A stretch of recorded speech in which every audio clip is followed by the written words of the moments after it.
అలానే మిసేశ్వరరావు, ఇప్పుడు నేను చెప్పేటువంటి న్యూస్ ఖచ్చితంగా ప్రతి తల్లిదండ్రి ఆలకించాల్సినటువంటిది. ఎందుకనంటే ప్రస్తుతం ఆలోచింపజేయలేనటువంటి, లేదంటే ఆర్టిజంతో కూడినటువంటి, అంగవైకల్యం అని అనలేం కానీ మైండ్ అంటే మనసుకు సంబంధించినటువంటి డిజార్డర్ తోటి పుట్టేటువంటి పిల్లల సంఖ్య పెరుగుతుంది. దానికి కారణం సోషల్ మీడియా తర్వాత గేమ్స్ కానీ ఇలా రకరకాలుగా సోషల్ మీడియాలో వచ్చేటువంటి కంటెంట్ ఏదైతే ఉందో ఆ కంటెంట్ని చూస్తూ పుడుతున్నారు, చూస్తూ పెరుగుతున్నారు. ఇది చాలా ప్రమాదం అని చెప్పి యూట్యూబ్ సీఈఓనే అంటున్నారు. ఆయన ఇంట్లో యూట్యూబ్ మీద నిషేధం విధించారంట. ఆయన ఇంట్లోనే. ఆయనకి 3 పిల్లలు. నీల్ మోహన్ ఆయన పేరు, కనిపిస్తున్నారు చూడండి. ఆయనకి 3 పిల్లలు, 2 అబ్బాయిలు 1 అమ్మాయి. వాళ్ళకి యూట్యూబ్ చూడటానికి లేదని చెప్పి నిషేధం విధించారంట. కేవలం వీకెండ్స్లో, అది కూడా లిమిటెడ్ టైంలో చూసేదానికి అవకాశం ఇచ్చారంట. సో ఈ సోషల్ మీడియా కారణంగా ఆ సోషల్ మీడియాకి సీఈఓగా ఉన్నటువంటి ఆయనే లిమిటేషన్స్ పెట్టి వాళ్ళ పిల్లలకి జాగ్రత్తగా చూసుకుంటూ ఉంటే, మరి పబ్లిక్ ఏం చేస్తున్నారు? పిల్లలు ఏడవకుండా ఉండటానికి, పిల్లలు అన్నం తినడానికి, చిన్నపిల్లలు యూట్యూబ్ని చూపిస్తున్నారు, యూట్యూబ్లో ఉన్నట్టు గేమ్స్ని చూపిస్తున్నారు, లేదంటే యూట్యూబ్ క్రియేట్ చేసినట్టు కంటెంట్ని చూపిస్తున్నారు. ఇది చాలా ప్రమాదకరం. అది లాస్ట్కి వ్యసనానికి దారితీస్తూ ఉంది. అణుబాంబు కంటే ప్రమాదకరమైనది మొబైల్, అణుబాంబు కంటే ప్రమాదకరమైనది. సో దాన్ని పక్కన పెట్టుకొని మీరు గనక ఎడిక్ట్ అయితే ఇక దాన్ని లేకుండా మీరు ఏదీ చేయలేరు. ఈవెన్ ఆంధ్రప్రదేశ్ ముఖ్యమంత్రి చంద్రబాబు గారు కూడా అదే చెప్తున్నారు.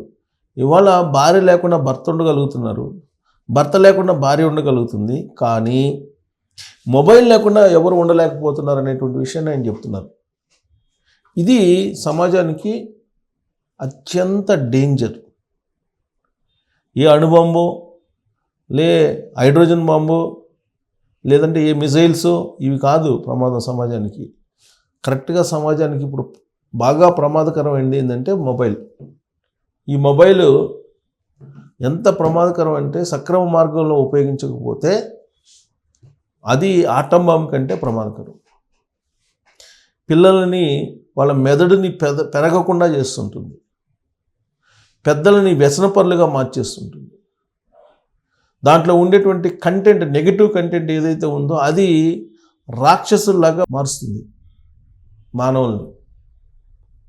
కాబట్టి మనం చూసేటువంటి కంటెంట్ మంచిదయ్యి ఉండేలాగా తల్లిదండ్రులు సెట్ చేసుకోవాలి ఇంటర్నల్గా. లేదంటే పిల్లలు ఏ కంటెంట్ పడితే ఆ కంటెంట్ చూస్తే మీ చేతికి దొరకరు. ప్లస్ ఇప్పుడున్నటువంటి రోజుల్లో అసలు రీడింగ్ హ్యాబిటే తగ్గిపోతుంది అంటున్నారు, నిర్వీర్యం అయిపోతున్నారు పిల్లలు అంటున్నారు. నేటి బాలలే రేపటి పౌరులు అని చెప్పేసి చాచా నెహ్రూ గారు చెప్పారు. మరి ఇవాళ ఉండేటువంటి చిన్నారులని మనం కాపాడుకోలేకపోతే రాబోయేటువంటి పౌరులు రాక్షసులాగా మారే అవకాశం ఉంది. సమాజాన్ని అసలు చీల్చి చెండాడేటువంటి భయంకరమైనటువంటి మనుషులను తయారు చేసే అవకాశం ఉంది. అలాంటి కంటెంట్ ఇప్పుడు సోషల్ మీడియాలో మనకు లభిస్తుంది. అందుకే సోషల్ మీడియా సైకోలు అని అంటున్నారు. సైకోలు కాదు, వీళ్ళు చాలా ప్రమాదం. వీళ్ళు ఉగ్రవాదులు లాంటి వాళ్ళు, ఉగ్రవాదుల కంటే ప్రమాదకరమైనటువంటి వాళ్ళు. ఉగ్రవాదులు 10 మందినో 20 మందినో 30 మందినో కాల్ చేస్తారు, చంపేస్తారు. కానీ కొన్ని కోట్ల మందిని చంపేసేది ఈ సోషల్ మీడియా ఉగ్రవాదులు. కంటెంట్ అనేది ప్రజలకు ఉపయోగపడాలి, సమాజానికి ఉపయోగపడాలి. అలా కాకుండా కంటెంట్ ఎవరికి వాళ్ళకి క్రియేట్ చేసుకొని వ్యూస్ కోసమో లేకపోతే డబ్బుల కోసమో ఏదో ఒక రకంగా చేసి దాన్ని సోషల్ మీడియాలో వదులుతున్నారు. దాంతో అది చూసి ఎడిక్ట్ అయిపోతున్నటువంటి వాళ్ళు ఉన్నారు. సాధారణంగా ఏంటంటే మనం మానవ సైకాలజీ ఎలా ఉంటుందంటే పాజిటివ్ కన్నా నెగిటివ్ వైపు ఎక్కువ మూవ్ అవుతూ ఉంటారు.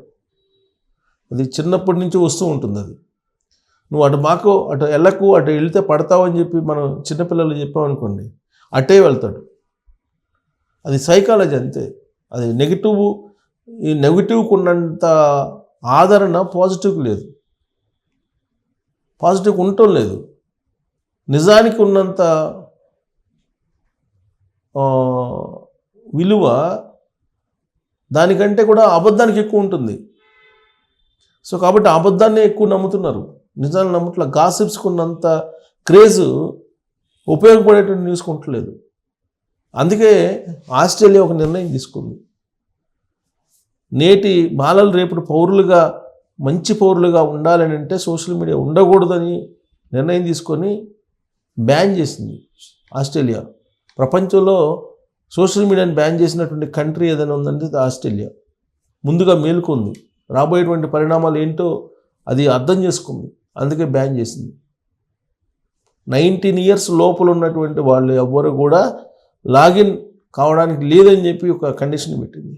ఇన్ కేసు వాళ్ళు లాగిన్ అయ్యి ఆ కంటెంట్ చూస్తుంటే ఆ సంబంధిత కంపెనీ ఏదైతే ఉందో దాని మీద 275 కోట్ల రూపాయలు ఫైన్ విధిస్తామని చెప్పి హెచ్చరించింది. దానికి సంబంధించి ప్రత్యేకమైన చట్టాన్ని కూడా తీసుకొచ్చింది. అంటే సమాజంలో ఎంత ప్రమాదకరమో సోషల్ మీడియా అనేది ఆస్ట్రేలియా గవర్నమెంట్ గమనించినంతగా ఏ గవర్నమెంట్ ప్రపంచంలో గమనించలేదు. ఇప్పుడు భారతదేశం గమనించాలి.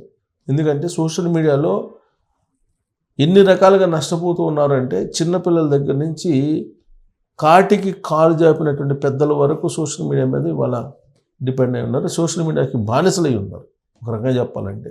కొంతమంది, ఎక్కువ మంది అది చూడకుండా ఉండలేకపోతున్నారు. ఇది వ్యసనం, ఇది డేంజర్, ఇది చాలా ప్రమాదకరం. అందుకే యూట్యూబ్ CEO వాళ్ళ పిల్లల మీద రెస్ట్రిక్షన్స్ పెట్టాడు. ఏం పెట్టాడు అనేది చూద్దాం. వాళ్ళ పిల్లలకి యూట్యూబ్ CEO పెట్టినటువంటి రెస్ట్రిక్షన్స్ ఇది.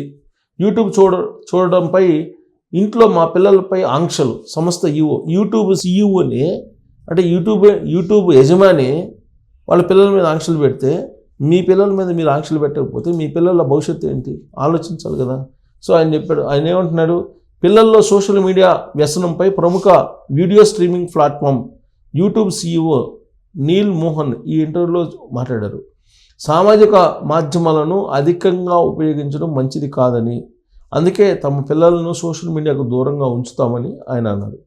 వారాంతంలో తప్ప మిగిలిన రోజుల్లో యూట్యూబ్ సహా ఇతర సోషల్ మీడియాలకు దూరంగా ఉండాలని తమ పిల్లలపై ఆంక్షలు విధించినట్లు పేర్కొన్నారు. ఈ విషయంలో తాను తన భార్య చాలా కఠినంగా ఉంటామన్నారు. వారాంతంలో కొన్ని పరిమితులతో వాటిని వాడుకోవడానికి అవకాశం ఇస్తామన్నారు. అయితే అంతేకాకుండా పిల్లలు సోషల్ మీడియాను ఎందుకు, ఏ విధంగా ఉపయోగిస్తున్నారనే విషయాలను గమనిస్తుండడం తల్లిదండ్రుల బాధ్యతల్లో ముఖ్యమైనది. తాను భావిస్తున్నాను ఆ విధంగా చెప్పాడు. పిల్లల అభ్యసనకు అంటే చదువుకి, నైతిక విలువలు నేర్చుకోవడానికి ఉపయోగపడే కంటెంట్ను సోషల్ మీడియాలో వారికి అందుబాటులో ఉండేలా చర్యలు తీసుకోవాలని తల్లిదండ్రులకు సూచించారు. ఈ ఆలోచనతోనే పిల్లలకు అవసరమైనటువంటి సమాచారాన్ని అందించే యూట్యూబ్ కిడ్స్ యాప్ను 2015లో తాము రూపొందించినట్లు తెలిపారు. కాగా నీల్ మోహన్ దంపతులకు 2 కుమారులు 1 కుమార్తె ఉన్నారు. ఇది సో ఒక యాప్ను ప్రత్యేకించి కిడ్స్కి ఉపయోగపడేది తీసుకొచ్చారంట. వాళ్ళ పిల్లల మీద ఆంక్షలు పెట్టారంట.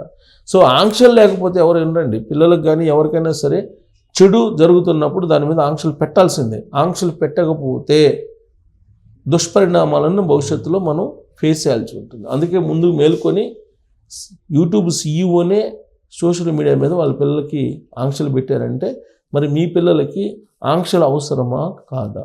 అలా కాకుండా వదిలేస్తే రాబోయే రోజుల్లో ఏం జరుగుతుంది, ఏం జరిగే అవకాశం ఉంది, మీ పిల్లలు అసలు మీ చేతికి దొరుకుతారా అనేది మీరు కామెంట్ చేయొచ్చు. Thank you.